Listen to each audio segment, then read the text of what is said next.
Vote on unemployment benefits, the first shot across the bow from Democrats hitting hard at Republicans on the issue of income inequality. Democrats planning to make that a top issue in the midterms in November. Is that a winning strategy?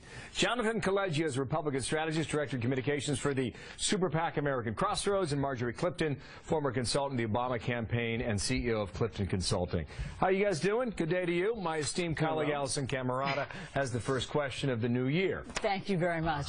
Jonathan, let me start with you. So do you think that this issue of income inequality and the extension of unemployment benefits, is this one that will resonate for the next year? Is it an effective one that the Democrats are seizing on?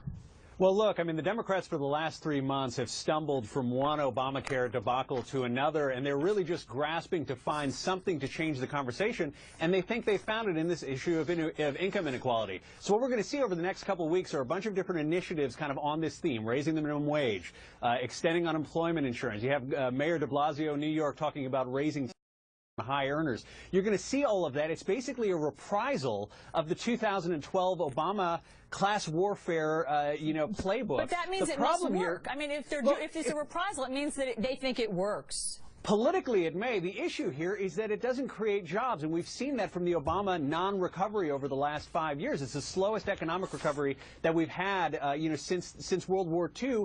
And even today, in the president's remarks, nothing that he said actually had anything to do with creating jobs. It was all kind of focused on this inequality, focused on the haves versus the have-nots, and that's really the kind of the problem that the president faces. Marjorie, I guess the base buys into it, but do you think a simple majority do?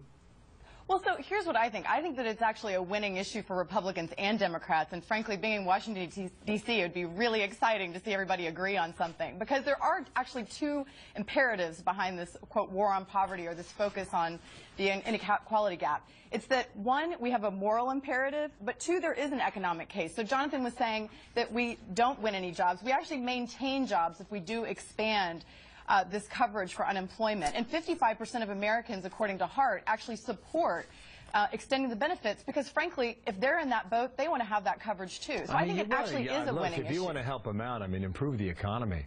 Unemployment has been over 7%, at or above 7%, for 60 consecutive months.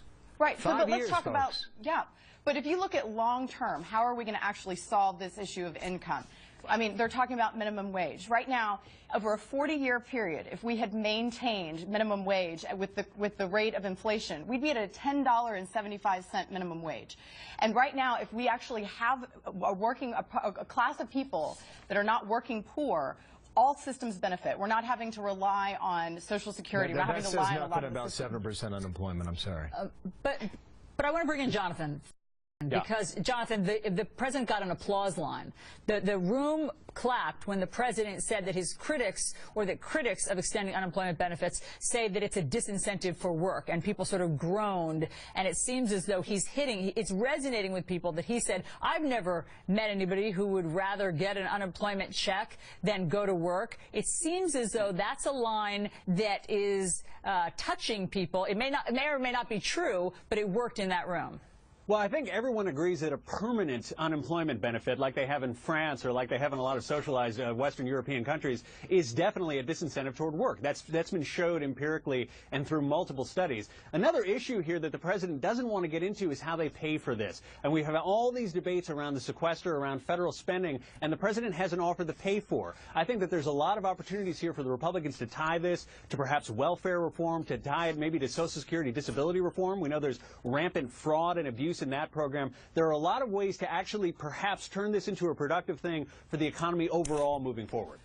Right. But I would argue, quick, Marjorie, got to run. Yeah, if we do have a class of people that are able to actually work and afford to live, we do not need all of those extra programs. We do not require government in the same way we do right now. We got to skedaddle. Thanks, guys. Marjorie, thank you. Jonathan, great talking to you. All right, families of the victims.